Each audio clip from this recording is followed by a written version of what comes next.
Istimewa sejak belia.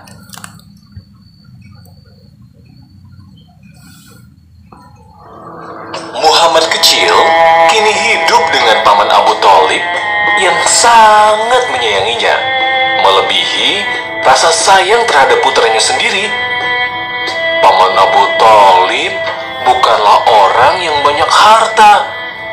Bersama sang paman, Muhammad kecil belajar hidup sederhana, belajar berbagi dengan saudara-saudara sepupunya, dan belajar banyak hal lainnya.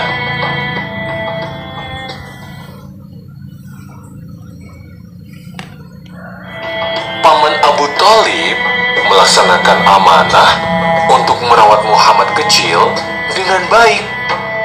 40 tahun lamanya, Paman Abu Thalib mendampingi dan menjaga Muhammad dengan segenap jiwa dan raganya. Muhammad kecil dididik sejak kecil untuk bekerja keras, mencari nafkah, membantu pamannya memenuhi kebutuhan Muhammad kecil dan juga keluarga Paman Abu Thalib.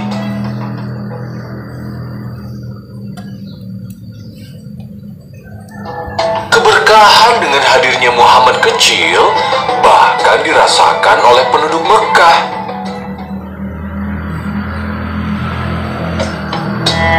Mekah pernah diterpa kemarau yang sangat panjang.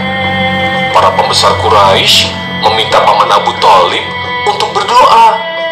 Beliau lalu membawa Muhammad kecil ke Ka'bah. Punggung mungilnya disandarkan ke Ka'bah, dan atas izin Allah Subhanahu wa Ta'ala, hujan pun turun membasahi kota Mekah.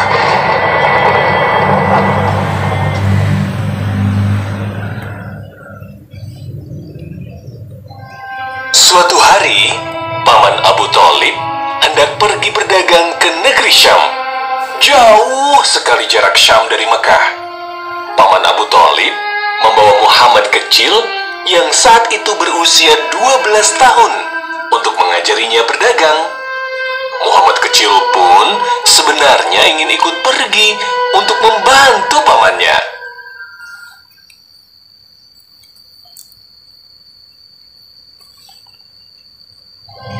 Di kota Busrah, mereka bertemu dengan seorang pendeta Nasrani bernama Buhairah yang menjamu Abu Thalib beserta rombongan.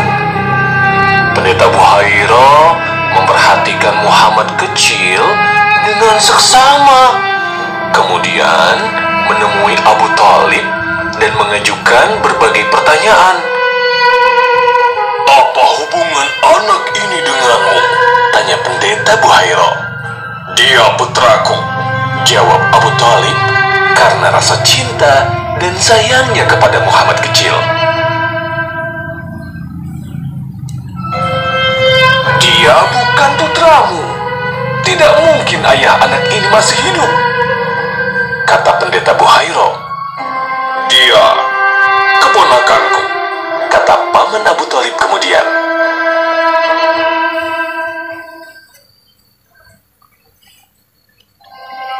"Apa yang terjadi kepada ayahnya?" tanya pendeta Buhairah lagi.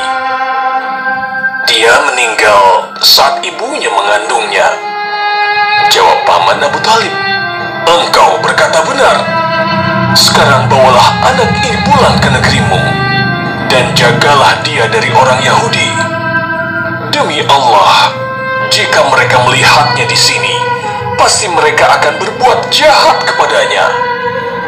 Ketahuilah, keponakanmu ini kelak akan memegang urusan yang besar." Pendeta Buhairah menjelaskan.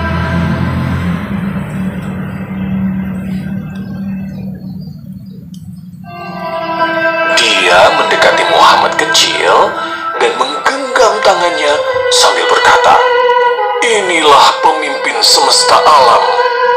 Inilah utusan Tuhan semesta alam.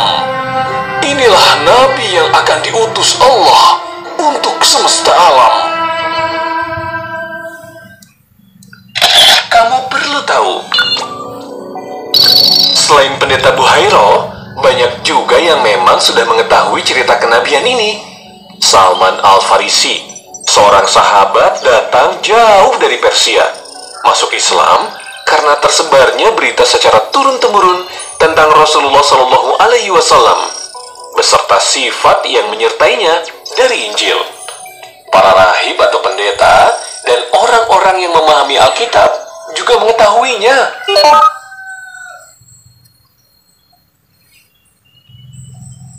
Dari mana engkau tahu? Paman Abu Thalib dan yang lain heran. Pendeta Buhairo menjawab, sungguh, ketika kalian mulai mendekati Aqobah, semua batu dan pepohonan bersujud, merunduk. Padahal batu dan pohon tidak akan bersujud, kecuali di situ ada seorang nabi. Aku mengenali dia dari tanda kenabian di bawah tulang rawan bahunya. Kami mengerti tanda itu dari kitab suci kami.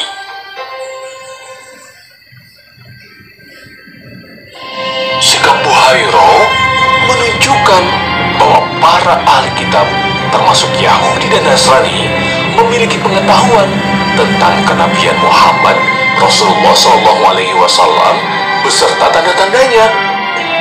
Dari kitab-kitab terdahulu yang sangat dipahami Buhairo, dia tahu bahwa Muhammad SAW adalah nabi terakhir yang Allah Subhanahu wa Ta'ala utus.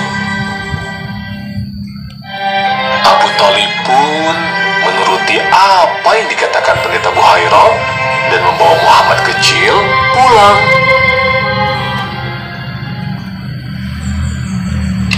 Kamu perlu tahu,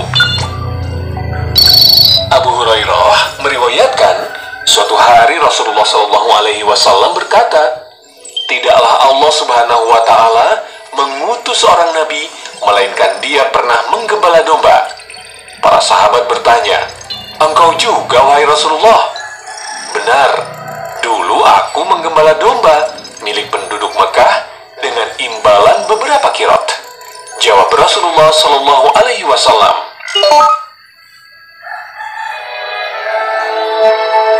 Hari-hari selanjutnya dilewati Muhammad kecil dengan bekerja keras membantu keluarga pamannya.